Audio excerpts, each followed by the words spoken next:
नमस्कार. चला तर आज आपण एका नवीन रेसिपीला सुरुवात करूया.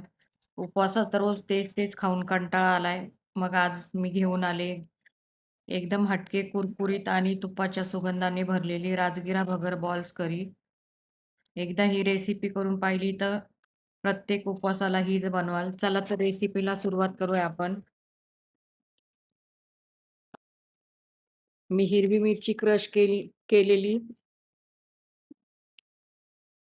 त्यानंतर एका पातेल्यात मी तूप टाकलं, त्यात जिरं टाकून घेतलं फोडणीला, क्रश केलेली हिरवी मिरची टाकली, शेंगदाण्याचा कूट करून घेतला होता, तो टाकला. ते चांगलं परतून घेतलं आणि त्यात पाणी टाकून मी मिक्स केलं सर्व आणि चवीनुसार मीठ टाकून घेतलं.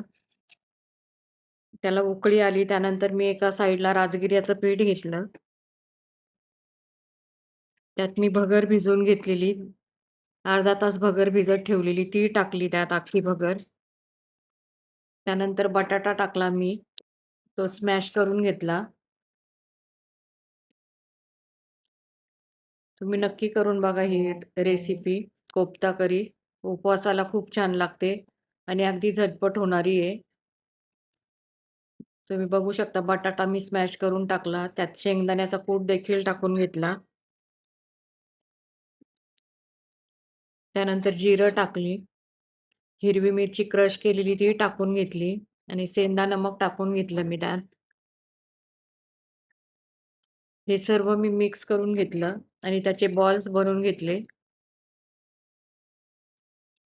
खूप छान लागतात. नक्की ट्राय करा तुम्ही उपवासाला आणि अगदी झटपट होणारी रेसिपी आहे.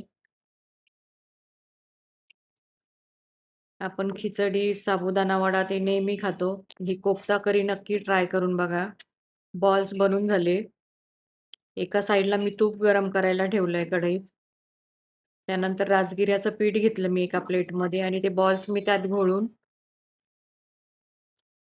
फ्राय करायला ठेवले मी तुपामध्ये. बॉल्स चांगले गोल्डन ब्राउन होईपर्यंत ठेवायचे त्यात. आपले बॉल्स छान गोल्डन ब्राउन झाले. त्यानंतर मी एका बाउलमध्ये मी ते बॉल्स टाकून घेतले. त्यानंतर मी जी ग्रेव्ही बनवली होती उपवासाला शेंगदाण्याची ती टाकून घेतली. रेसिपी आपली रेडी झाली. रेसिपी आवडली असेल तर लाईक, शेअर आणि सबस्क्राईब करायला विसरू नका.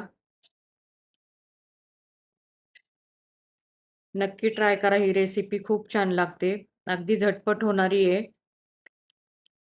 आपली उपवासाची कोफ्ता करी रेडी झाली. रेसिपी बघितल्याबद्दल धन्यवाद.